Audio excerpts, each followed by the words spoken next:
జై భీమ్. నా పేరు పులి కల్పన. నేను దళిత బహుజన ఫ్రంట్ నుంచి వచ్చాను. మంచిర్యాల జిల్లా బెల్లంపల్లి బూడిదిగడ్డ గ్రామంలో ఉన్నాము.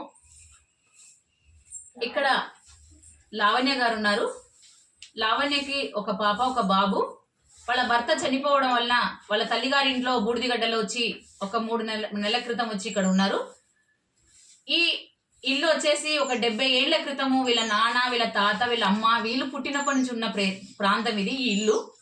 ఈ ఇల్లుని దళితేతరులు మల్లేశ్వరి వాళ్ళ భర్త యాదయ్య, వాళ్ళ కొడుకు సంతోష్, రాజయ్య వాళ్ళ కొడుకు సంతోష్ ఈ ఇల్లుని కబ్జా చేసుకోవాలని చెప్పేసి ఇంటి మీద కండ్లేసి, ఈ అమ్మాయి 3 నెలల క్రితం భర్త చచ్చిపోయి ఇక్కడికి వస్తే నీకేంటి ఇక్కడ, నీకేముంది ఇక్కడ అని చెప్పేసి ఈమె మీద దౌర్జన్యం చేస్తా ఉన్నారు.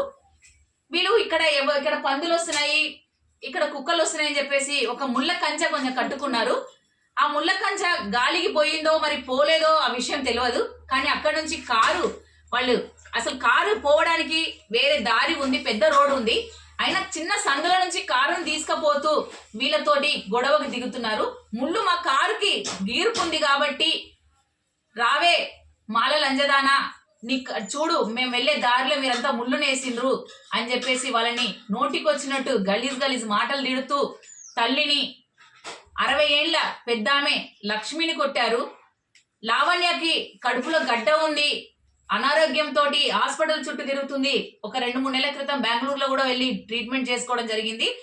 అలాంటి ఆరోగ్యం బాగలేని ఒక స్త్రీని, ఒక విడోని భయంకరంగా కొట్టి వాళ్ళ కొడుకు, వాళ్ళ తల్లి, వాళ్ళ తండ్రి ముగ్గురు కూడా కడుపు మీద తంతు కింద పడేసి, ప్రియను కూడా అమ్మాయి అని చూడకుండా, వయసు పిల్ల కదా అని చెప్పి కూడా చూడకుండా ప్రియను కొట్టడం, పెద్దావిడని కూడా చూడకుండా లక్ష్మిని కొట్టడము, లావణ్యని కొట్టడము, ఇదంతా కూడా కొట్టి వీళ్ళని భయభ్రాంతులకు గురి చేసి మొగ దిక్కు లేని వాళ్ళని చెప్పేసి వీళ్ళ మీద హింస చేస్తున్నారు. పోలీస్ స్టేషన్ కి అదే రోజు రాత్రికి వెళ్ళి మమ్మల్ని కొట్టారు సార్, తల్లి పిల్లలు ముగ్గురిని కూడా కొట్టారు, మా జాకెట్లు చినిగిపోయింది, తలకు దెబ్బ తగిలింది, కాళ్ళకి దెబ్బ తగిలింది లక్ష్మికి అని చెప్పి చూపిస్తే కూడా పోలీసు వాళ్ళు పట్టించుకోలేదు. వెళ్ళండి అమ్మ, వెళ్ళి రేపు రండి అని చెప్పి పంపించడం. మేము వస్తాము, మీరు వెళ్ళండి అమ్మ అని చెప్పేసి ఆ రోజు రాత్రి కూడా వాళ్ళు రాలేదు. వీళ్ళకు సాక్ష్యం చెప్పడానికి వీళ్ళు పోలీస్ స్టేషన్ పోగానే మీకు ఎవరైనా సాక్ష్యం చెప్పడానికి వస్తే వాళ్ళని చాకు పెట్టి చెప్పరాని జాగాలో చీరుతాం మేము. ఏ లంజ గాని, ఏ బాడుక గాని ఎవరైనా సరే వచ్చి కనుక మీరు సాక్ష్యం చెప్తే మిమ్మల్ని గొడ్డలతో నరుగుతామని చెప్పి భయభ్రాంతులకు గురి చేసి ఒక్కరు కూడా సాక్ష్యం చెప్పడానికి రావట్లేదు. వీళ్ళు అదే రోజు రాత్రి వస్తే కూడా లావణ్యకు భయంకరమైన కడుపు నొప్పితో తెల్లారి గవర్నమెంట్ హాస్పిటల్కి వెళ్ళి ట్రీట్మెంట్ చేసుకోవడం జరిగింది. అప్పటి వరకు కూడా పోలీసు వాళ్ళు రాలేదు. రెండో రోజు 4వ తారీఖు 8 గంటలకు ఎఫ్ఐఆర్ ఫైల్ చేయడం జరిగింది.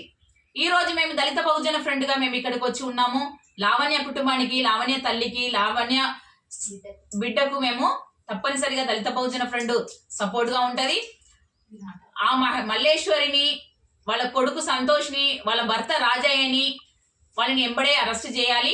ఒక మహిళ ఐపీసీ ప్రకారమైనా సరే మహిళ మీద అంతటి దారుణంగా కొట్టి వాళ్ళ మీద ఆమెకి తల పగులో కొట్టి కాలుకి దెబ్బ తగిలింది కాబట్టి, ఆమె వృద్ధురాలు కాబట్టి ఐపీసీ ప్రకారమైనా సరే వాళ్ళని అరెస్ట్ చేయాలి. తక్షణమే అరెస్ట్ చేసి వాళ్ళకి సరైన సెక్షన్ పెట్టి, ఈ కుటుంబం ఈ రోజు కూడా భయభ్రాంతులకు గురై ఉన్నారు కాబట్టి ప్రభుత్వం వీళ్ళని ఆదుకోవాలి. SC/ST యాక్ట్ ప్రకారం ఏమేమో వీళ్ళకి చేయాలో అంతా కూడా వీళ్ళకి చేసి వాళ్ళని ఎంబడే అరెస్ట్ చేయాలి. మేము ఈ రోజు ఏసీపీ దగ్గరికి వెళ్ళాము, పోలీస్ స్టేషన్ వెళ్ళాము. ఏసీపీని కలిస్తే కూడా మేము నిజంగా ఈ కుటుంబానికి మేము సపోర్ట్ చేస్తామని చెప్పి ఉన్నారు.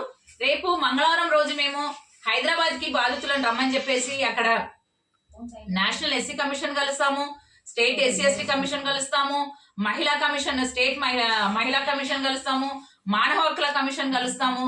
కలిసేసి ప్రజావాణిలో కూడా మేము ఫిర్యాదు చేస్తామని చెప్పేసి ఫిర్యాదు చేసి ఈ కుటుంబానికి అండగా ఉంటాము. ప్రభుత్వం చేయవలసిన పని కూడా ప్రభుత్వం చేయాలి, సంఘంగా మేము కూడా చేస్తాము. రెండోది వాళ్ళు తప్పనిసరిగా వాళ్ళ ముగ్గురు కూడా అరెస్ట్ అవ్వాలని చెప్పేసి మేము డిమాండ్ చేస్తున్నాం.